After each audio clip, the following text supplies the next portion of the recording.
everybody. Let's start with the questions. Abigail, you are up first. Hello, my name is Abby Knight. I'm a senior at Glen South. And the question I would like to ask is, you talk a lot about how optimism is so important. How can we stay optimistic in these hard times? I think some of the things are exactly what you said to yourself first. First, you got to realize you can. Second of all, I asked a number of students the exact same thing, and they said they were always catastrophizing. They made everything into the worst scenario. What we now know is you can worry catch, which means your thoughts impact, Abby, your behavior. So if you begin to, from this moment on, hear yourself saying, oh my gosh, we're all going to die. Or if you hear yourself saying the worst case scenario, the first thing you do is catch it. Say, okay, that's a worry. I got to catch that. And then what you could do is any of the scenarios that I taught instead. Now what I'm going to do is think something positive, or I'm going to find a deep, slow breath, or I'm going to do what the Navy SEALs would do, say, I got this. You got to be ready to put something in its place, but you also have to be ready to catch it. And your first moment is absolutely textbook brilliant, because the first step to stopping it is realizing that pessimism is something that is in my head. Now I got to counter it. And how you counter it is say, cool it, stop it. Younger kids, they've actually learned to make it into a nickname. That's my bad thought. That's my worry thought. They come up with a nickname for it. And so they're even little guys, even how cute that is. They actually come up with, stop it. Cut it out. I'm not going to listen to you, big bad worry. I saw a 6-year-old try that. You can do the same thing with bigger kids. And watch what you view and watch, please, because those images will really impact you. Turn the news off. If you really want to know about the news, read a newspaper instead. Read it from Google as a flat screen instead of the image, because the image is far more damaging to you and to your pessimism. Hope that helped. Thank you. You're welcome. Thank you. Hannah, you are up next. Hi, my name is Hannah, and I'm currently a junior at Glen East. And my question for you is, Dr. Borba, what do you think influences a student's character and ability to thrive most? Is it peers, media, or parents? Parents. Did I win on that one? Parents. Yes, parents. Parents, if they choose to be intentional and impact character. Sometimes some of us, I'm not talking about you and your parents, I'm talking about your neighbors. What they may do is not realize the power they have to help impact their children's character. And so what happens along the way is media becomes more influential, and so do peers. Now, your peers do influence you. They influence a lot of your music choices, your dress choices, but not much your character. If it's already been embedded in you, research says your parents are still on your side. So go home and hug them and say, Mom, you really do matter. Thank you. Thank you both. Next, we're going to showcase Emma. Emma is a tutor at the Glen Ellen Children's Resource Center. She's Yay. is an opportunity for me to remind everybody that when this program concludes at 8 o'clock, we're going to hear a little bit more about the Resource Center. So Emma, thanks for tutoring, and take it away. Hi, my name is Emma Pikernan. I'm a freshman at Glen South High School. And my question for you is, what can I do as a tutor with the Glen Ellen Children's Resource Center to specifically help the students to become more resilient? Oh, I love that. First of all, I'm going to stop by saying, Emma, what you're doing as a tutor is actually helping to boost your resilience. I hope you realize that, because one of the best ways we can actually help ourselves is by giving back. The second thing, let's just take a moment to think of the kids that you're dealing with. And I love that your question, because one of the things we're now realizing is that many of our children are scared of going back to school because they haven't been exercising their friendship muscles. So what you could be doing is doing exactly what I talked about.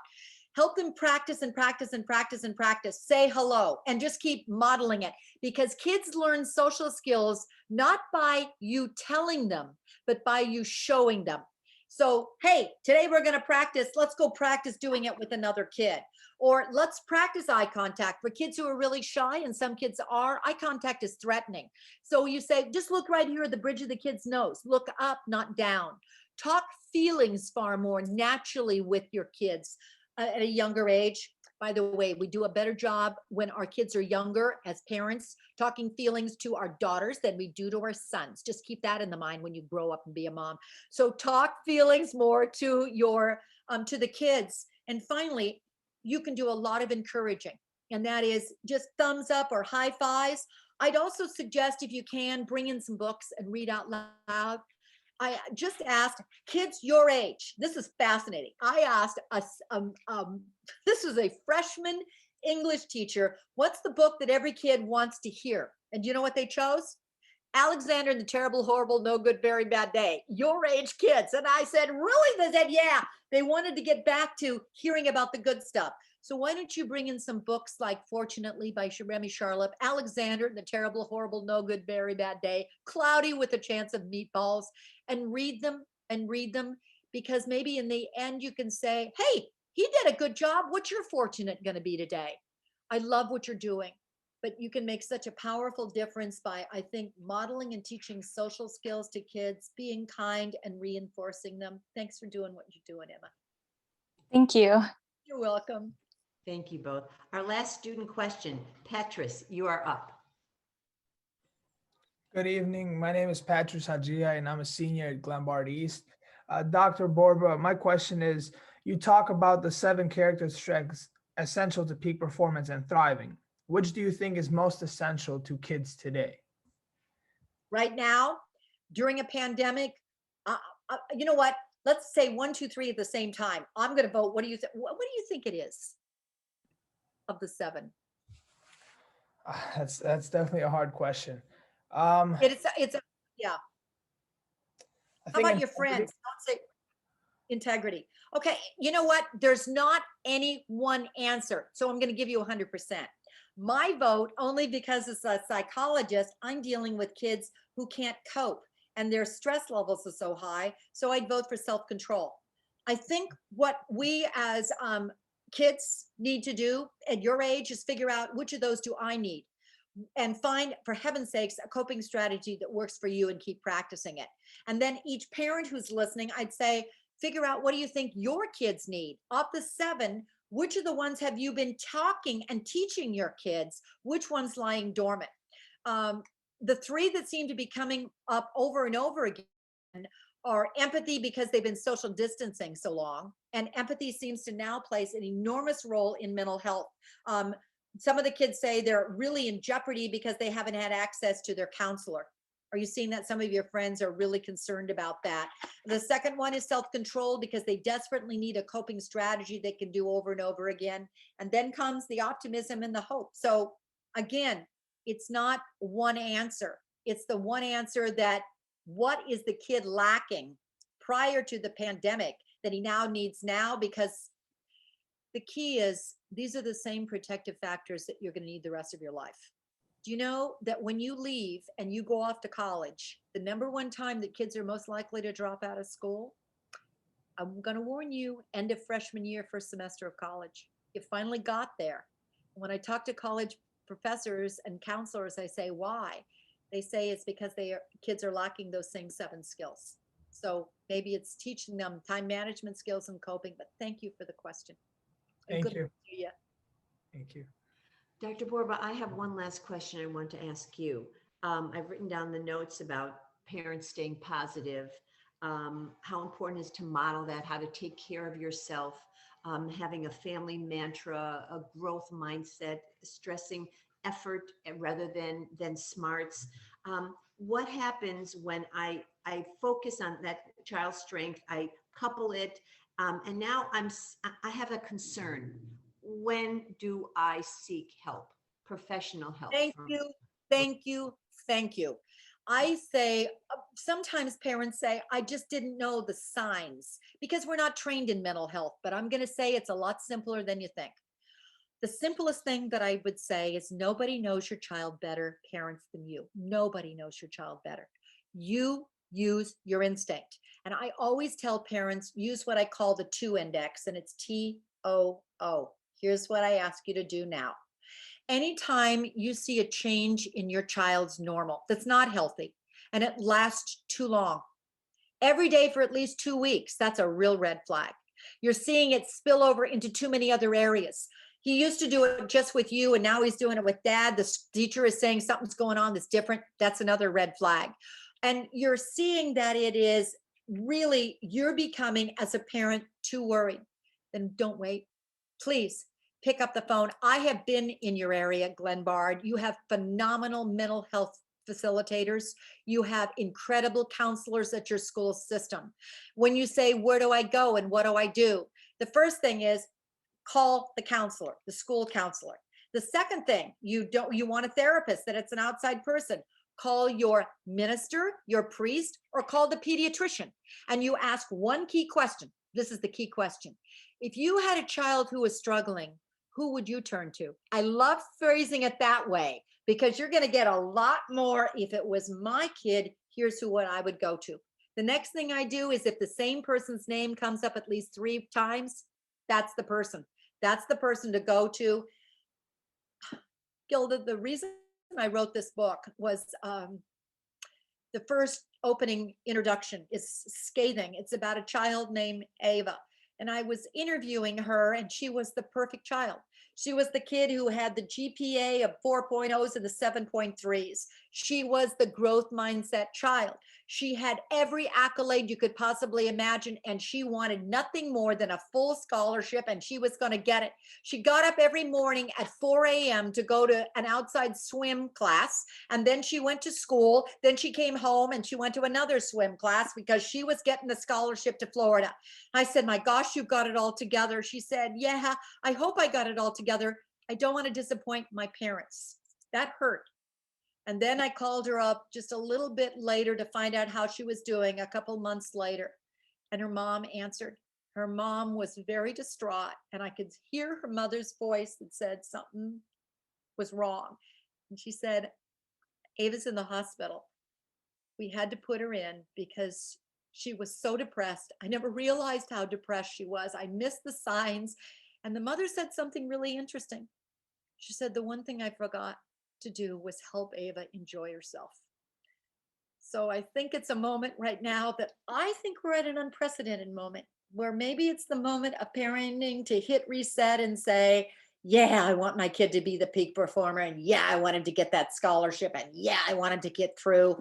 But it's not either or. The cognitive hype alone isn't going to do it.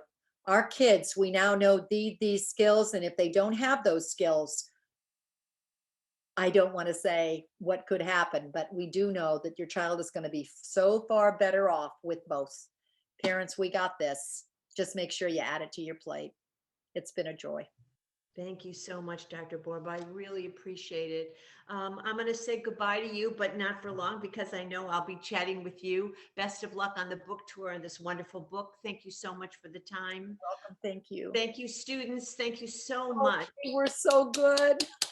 And maybe you'll come back next week, Dr. Borba. We're going to have that program on mindfulness on April 21st. Love it. That's perfect. Fits right into self-control. Very good. Very good. And then addiction inoculation on May 4th and 5th with your friend, Jessica Leahy. Thank you, Dr. Borba. And now I'm going to ask people to stick around a little bit and meet Leah Harding, who is the Executive Director of the Glen Ellen Children's Resource Center. Leah, take it away. Hi, thank you. I am feeling so inspired by this conversation this past hour, and I feel like so much of what we just learned affirms a lot of what we're doing at the Glen Ellen Children's Resource Center. So thank you for having us. I am always impressed with how this community works so well together and collaborates for the betterment of our students. I guess, first of all, I'd like to show a little video that kind of speaks to the heart of our organization, and then I will share some more details about the Glen Ellen Children's Resource Center. Thank you.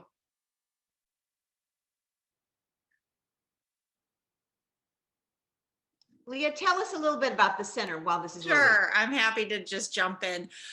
So we, for those of you that don't know about GECRC, we are an after-school tutoring and mentorship program for students in Glen Ellen School District 41 and 89. We have on-site programs at Lincoln Elementary, Churchill Elementary, Hadley Junior High, and new this year, opening in a pandemic, Glen Middle School. We also host a 6-week summer program for our students, and last year we included students from all 10 Glen Ellen schools. So we are very proud of the reach that we have within our community, and the care that we show the students here. I would say that for nearly 20 years, we have connected volunteer tutors with students to support their academic goals, provide opportunities for enrichment and social interaction, and assist families as they support their students' educational and social development. Oh, maybe you'll get to hear a little more on the video. Nearly 20 years ago, a dedicated band of Glen Ellen neighbors saw a need in their community and responded. What began as a small tutoring program in a local apartment complex has grown to meet our children's needs, expanding year after year into 4 schools and a summer program in 2 school districts. Glen Ellen Children's Resource Center gives under-resourced children and their families opportunities to reinforce what they learn in school with a trusted tutor, experience a variety of enrichment activities, and connect with friends. Our volunteer tutors, spanning from high school students to retirees, are the backbone of GECRC. They share their time and talents with the hope of building a bright and equitable future for these young people. In turn, the social fabric of our community is more connected and more brilliant. You see, as students and their tutors connect and learn together, Glen Ellen continues to grow into a community where everyone is welcome and all people belong. Still, most experts agree that the COVID-19 pandemic will further stretch academic opportunity gaps, regardless of where children live. But we are uniquely positioned to work against the disparity here in our own neighborhood by supporting access to quality activities, tutoring, and mentorship. We partner with people like you to make sure that no matter what the challenges we face, we'll provide the same connection, support, and care that has shaped hundreds of children's lives since 2002. The GECRC families inspire us every day. They are so resilient and nurturing. That is why we are committed to doing everything we can to support the development of these students.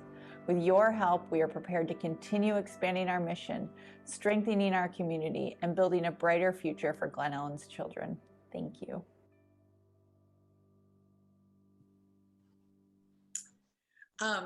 Dr. Borba labeled the sections of her book, Nurturing Hearts, Developing Minds, and Cultivating Will.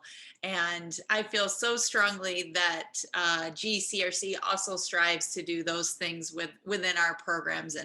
And her research is an affirmation of the quality programming that we implement into each of our sites that is child specific. So individual supports, meeting children where they are, strength-based support and care, and tutoring and mentorship.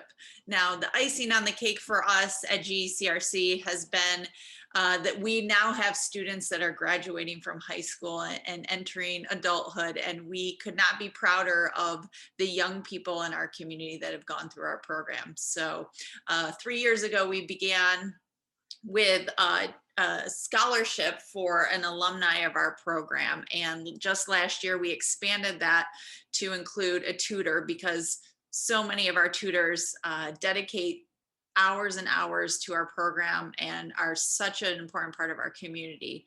So we have a Glenbard West scholarship to a senior alumni of our program and a senior tutor of our program. And this evening, we have a generous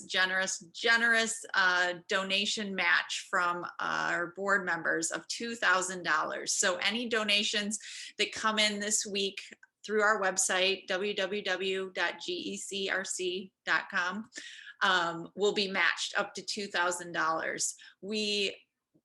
When we created these scholarships, we meant for them to be impactful and help our alumni and tutors pursue their goals, academic and social goals after graduation. So if you are feeling able to support us, we would really appreciate that. You can learn more about GECRC on our website or on social media. We are on Facebook and Instagram and Twitter. And please feel free to reach out. We are a true community organization, and we love to partner with people that care about young people and want to help support our community. So Gilda, thank you again for connecting us. I am so appreciative of you and the work that you do in our community and the care that you have for the students. It's tremendous. Leah, I say this back to you. I'm so privileged to be in a community that is able to support an organization like the Children's Resource Center. So just to recap, you have students who can volunteer, you have parents who can volunteer, you have people who can donate. Is there a minimum age for volunteers? We typically have our youngest volunteers are high schoolers. So if you are interested in volunteering, you can go to our website and fill out the volunteer application, and then we will reach out. But we also have all ages. So we have retirees, we have people that are parent age, we have a lot of college students who are getting credit for tutoring and gaining some teaching experience, teaching-like experience. But I have to tell you, our students love to have a variety of tutors. So, right, one day they'll come in and they have a high school student who can talk about the latest YouTube video or the, what's popular. And then the next day they'll have someone who's more of a grandparent age that can provide a different type of support.